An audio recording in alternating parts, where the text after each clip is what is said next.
আজকে খাবো চাপ। চাপ একটা চাপ নিয়েছি, আমরা দুজন খাবো। এই যে রহমান ভাই আর সুন্দর একটি সালাদ দিয়েছে। সালাদের ভিতরে এক ধরনের ফ্লেভার আছে, শুকনো মরিচ এবং হলো লেবু আছে। এই যে আমাদের রান্নাটি চলে আসছে, আমরা এখন খাবো।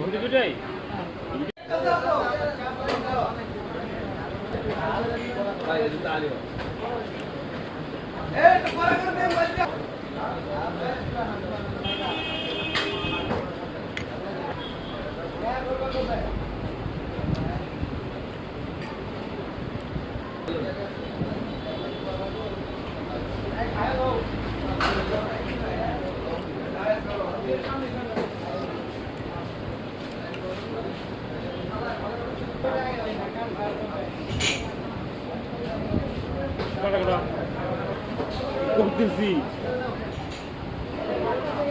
সেটা জানতে পারেন, তারা গেলে তো আমরা জানতে পারি না।